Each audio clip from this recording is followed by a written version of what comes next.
In this part 2 episode of what not to say to your kid, we're going to check out 2 more points, phrase number 4, plus a bonus tip. So make sure you stay until the end because it's actually something that I haven't seen a lot of people talk about, but it's something that's going to make a huge impact on your kids' relationship with you as a parent. If you haven't seen part 1 of what not to say to your kid, the link is going to be in the description below or somewhere on the screen.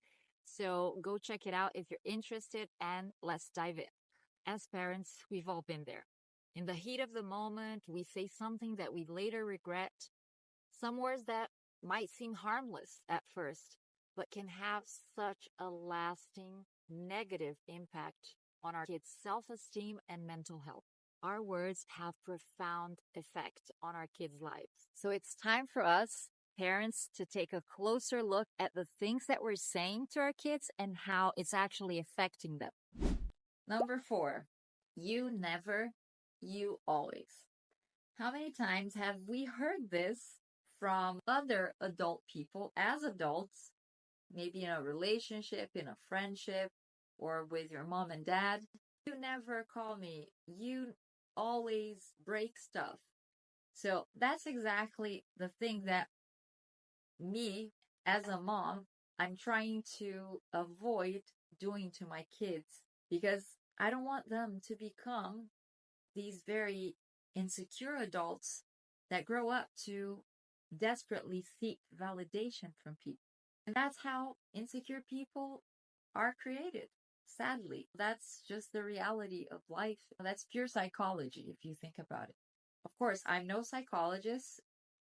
Big disclaimer here. I'm just a mom learning as I go and very passionate about psychology, that's for sure.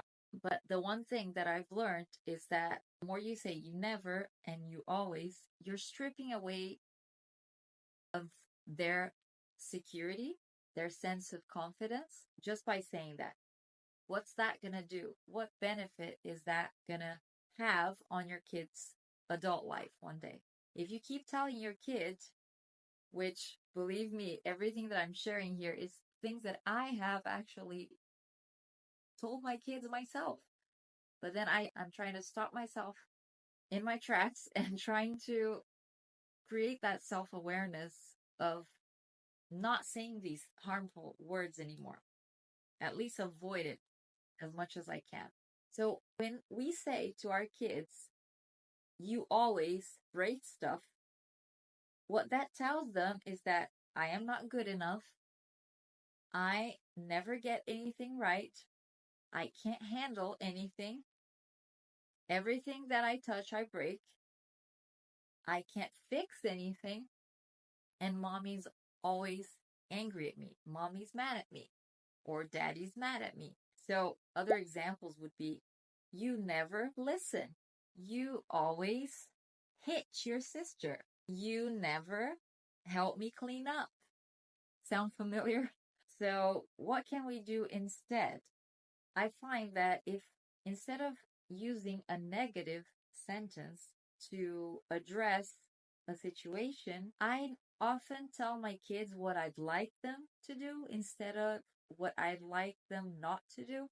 So let's say my boy is throwing stuff on the floor and breaking it, or my girl is just doing the classic toy dump, like picking up a box and just dumping everything on the floor for no apparent reason. Instead of saying, you always make a mess, I can say, it's important to take good care of your stuff so they won't break. That's exactly what I would say. Bonus tip, what not to say to other people while your kids are around. That's a crucial thing to keep in mind. Because oftentimes we're talking to someone, to our spouses or girlfriends or boyfriends or friends around our kids, and we're talking about very adult stuff or private stuff, or even worse yet, sometimes we're complaining about our kids to our friends or spouse right in front of them. That, I don't have to say how harmful that is to kids. especially if they understand what language you're speaking. I know there are a lot of multilingual families out there, but it's very important to keep that in mind, to have that awareness. And there's one particular thing that for me is kind of cringeworthy, and it's something that I really do not tolerate, is swearing around kids. I normally don't swear myself. You know, that's not something that I'm used to. I didn't grow up in a household with a lot of swearing, so that was a good thing. I grew up in a Christian home. I know that other people have different opinions when it comes to swearing, and I know that it's something very common nowadays, but honestly, I don't want my kids to get used to swearing from an early age, and I don't want them to be around swearing all the time. So, this is something that we want to be aware of. We want to make a conscious choice of watching our words, our language, and what we talk about around our kids, not just what we say to them, directly to them, especially if you're going to complain. Sometimes it might seem so harmless, like meeting up with a friend and then you're late, you're with your kids, and you were supposed to meet your friend earlier, and then you just greet your friend and you say, "Oh, sorry I'm late," but you know, with kids, they never listen or they don't get out of the house in time. Just that, which guilty is charged. I've been guilty of it too, can actually be very hurtful to kids because they can start absorbing that. They can start feeling like they're some sort of inconvenience to the parents. So, yeah, let's keep that in mind. There are so many other phrases we shouldn't say, but I'm just trying to focus on most common phrases that I've said and that I've learned throughout the years from other mamas talking about it.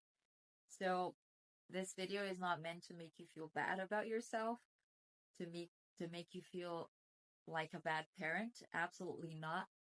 This video is just a reminder for all of us that we're humans and we make mistakes. If you have committed any of these unfortunate mistakes of saying these unfortunate phrases to your kid, forgive yourself. The most important thing as a mom that I found is, if you make a mistake, if you feel bad about something you said or something you did towards your kid, forgive yourself first and repair.